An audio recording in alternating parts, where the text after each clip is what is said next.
Hey friends, it's Allison with Feral Roots Farms. Welcome back to the channel, or if you're new, welcome. I'm here today to discuss, yes ma'am, with my toddler in tow.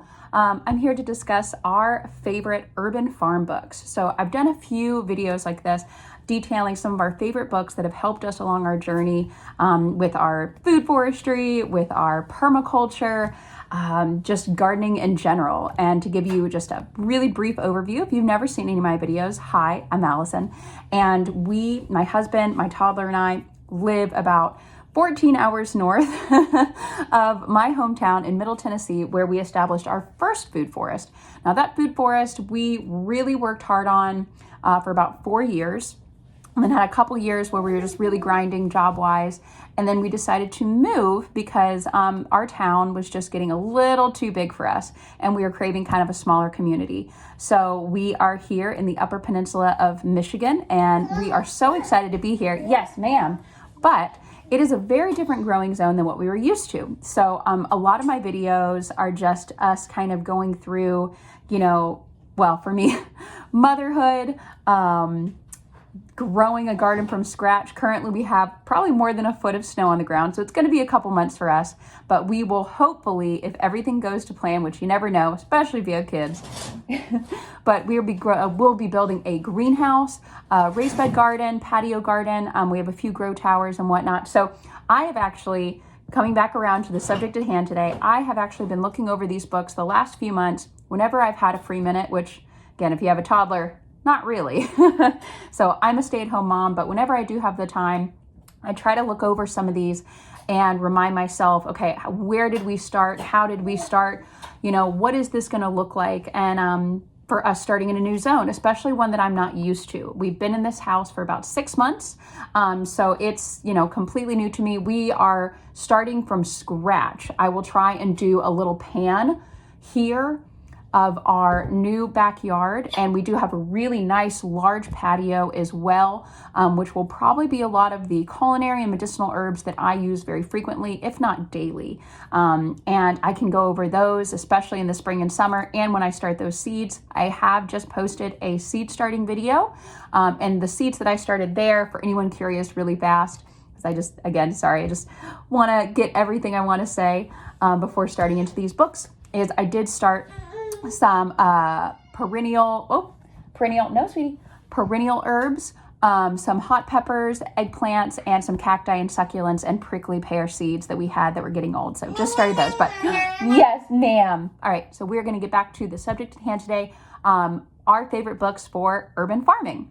And so since we are in town here, we're working on less than an acre, and I feel like that's what a lot of people have, if not living in an apartment, and so urban farming, I feel like, at least in the last decade on YouTube, has really, really expanded that surge. And so it's really wonderful to see people working with what they have. I know a lot of us out there in the homesteading community and the gardening community have huge aspirations, especially if you want to, own an orchard or a farm, or have dairy cows, or sell at a farmer's market, or even feed your family, or plan on feeding your family, even if your family hasn't started growing yet. And that's wonderful. I think for us, good job, sweetie. The more practice you have, the more plants you kill, the better. The more you learn, right? Sorry, there's a real life moment. There's hair sticking in my lips. Okay, so with all that being said, let me shush and get to why y'all are here. Yes, ma'am, our favorite books for urban farming. So I will go from the top down. Good job, sweetie. And for anyone who's watching my videos, sorry, my daughter, I will be talking to her. She is a toddler. She is here, and I pretty much try to do the videos as best I can because I don't have childcare, I don't have family or friends, and I'm trying to start this YouTube channel and show what it's like to have a real mom life, Yes, ma'am. And just be an entrepreneur the way that I can, because it's just the season of life, and that's how we roll. Okay, that's a real person just trying this. So thank you for being here. Thank you for being patient with me, and for listening to my daughter happily babble in the background. Okay, let's get to it. All right. So this is one of my favorites. I feel like the word favorite when it comes to these book lists is really oversaid, but this literally has everything and it's nice and compact. So that's really wonderful. It is The Urban Homestead by Kelly Coyne and Eric Knudsen. That's a KNU, your guide to self-sufficient living in the heart of the city. Now, this really has everything from, garden to rainwater catchment to gray water. Let me flip to, even like urban foraging. It's a really wonderful chapter as well. Now, yes, ma'am. Now, in the subject of urban foraging, real fast though, and I'm sure they get on this topic as well, but you always want to be careful never to pick anything. And there's plenty of videos on YouTube, plenty of people who talk about this, but you definitely want to be careful about picking from an urban environment because you don't know what has been sprayed there. So that is definitely something to watch out for. But we love this book. I've actually been poring over this one more so, I think, than anything else lately. It definitely has everything, even like how to have chickens. The second book I have here is probably one of the most well-known, I would say, is The Urban Farmer by Curtis Stone. Now, he has a YouTube channel. It has, I think, don't quote me if I'm wrong, but I think it's slowed down a little bit. I know that he has a larger homestead now, but if you look at his older videos, here it is. If you look at his older videos, he has a ton on what it's like to rent land, to, talk to your neighbors and see if you can grow your produce on their land so that it's close by. I love this idea because, if you're anything like me, when you're driving through a neighborhood, you're like, oh my God, look at all these lawns and they're just bare. What do we need these lawns for? It's like, oh my gosh, you might like if everyone turned their lawn into, you name it, it's like, okay, like you grow this and you grow this and you grow this. Like imagine how much we could feed not only ourselves, but our friends and our community and our neighbors. And that's kind of where he goes. And this is super, super technical. If you're anything like me, you love charts. Yes.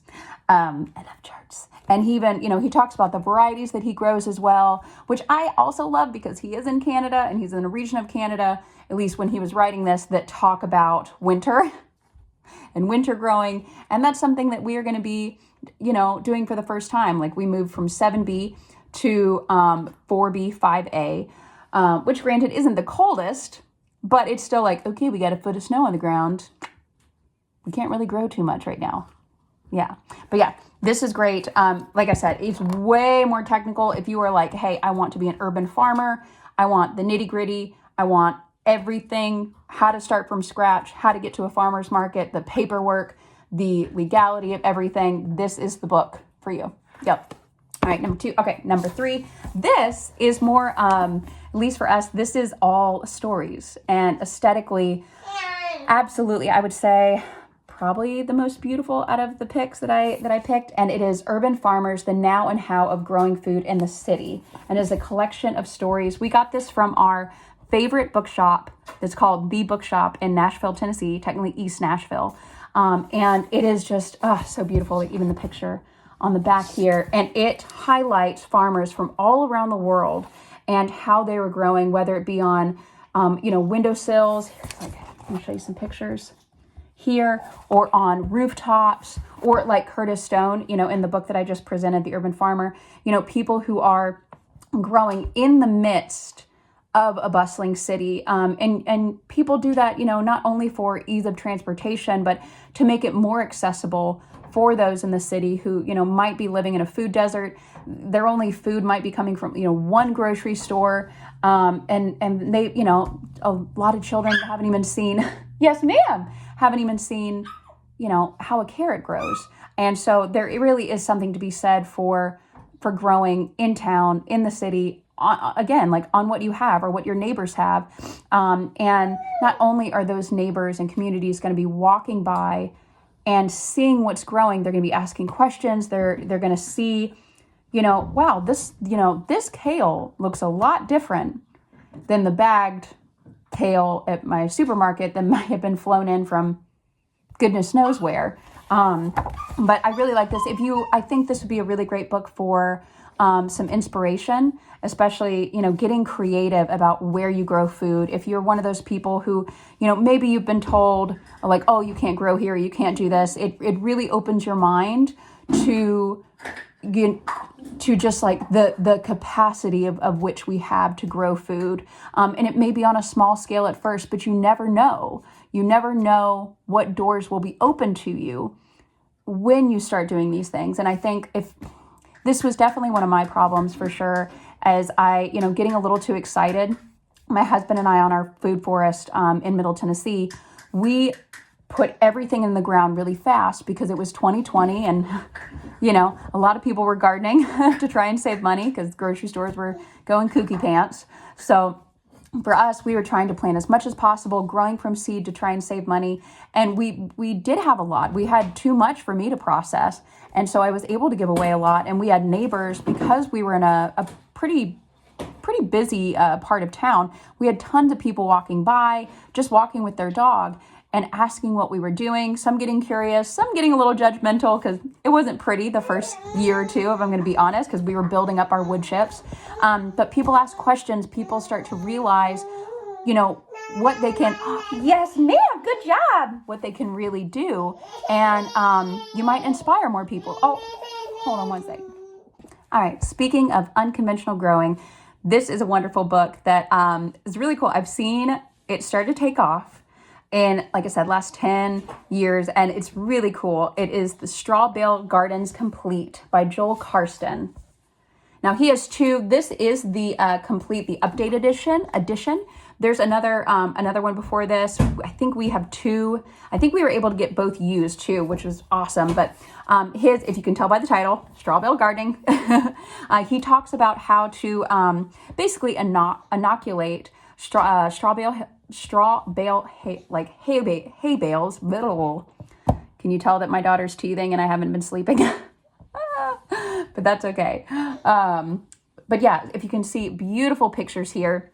And he goes with you step by step on how to grow in hay bales, no matter what zone you're in. And he tells, what I love about this book, especially, not only does he take you through the whole process. So if you've never done this before, he really instills a lot of confidence in you that you can do this. But what's cool is he features a lot of different stories. So there's people who live in flood zones who are able to do this.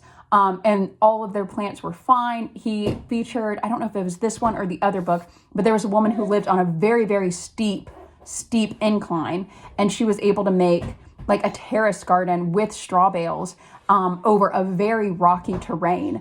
And so again, kind of going back to the previous book, is talking about, really opening our eyes on these methods that, have been used since we started to start cultivating gardens, since we, I guess, as human Homo sapiens sapiens, since we stopped wanting to be so nomadic, and, include monoculture and what have you, but that's a different video.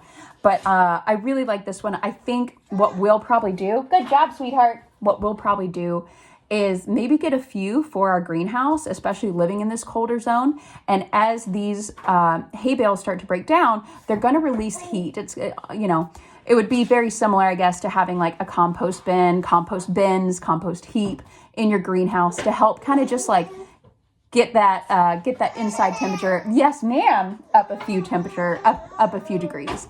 So yeah, let me show you.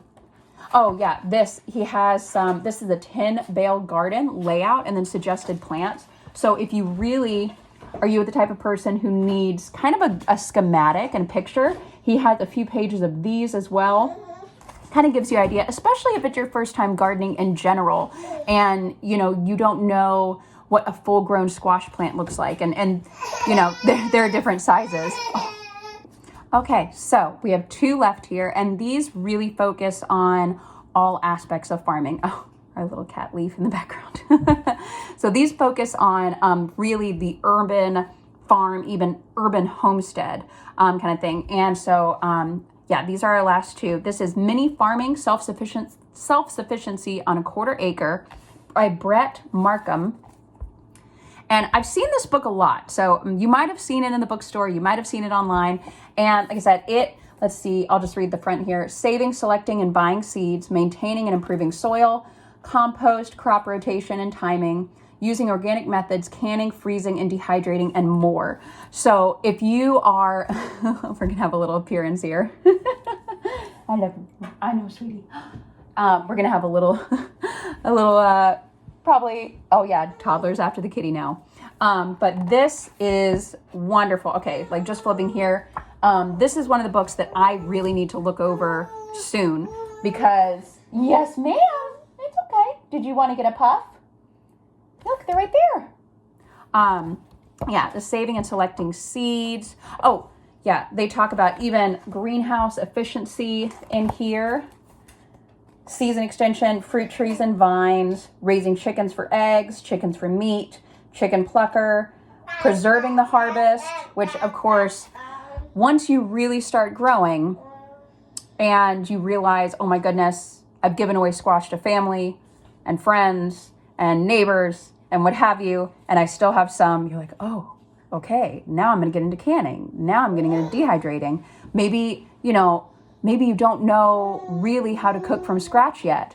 So I say all this, don't be scared to experiment. Don't be scared to make something that you don't like. Don't be scared to make something that you might be a little ashamed of. Try again. Try a different spice. We have the internet, y'all. We have all the cookbooks. Yes, ma'am. Good job. We have all the cookbooks. It's okay to experiment. It's okay to screw up. I promise.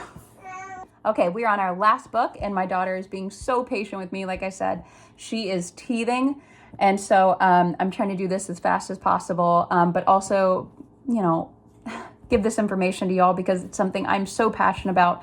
And honestly, I just want everyone to believe and know that they can garden, they can homestead, no matter where you are, how you are. So this one, more than 250,000 copies sold. Back to Basics, a complete guide to traditional skills.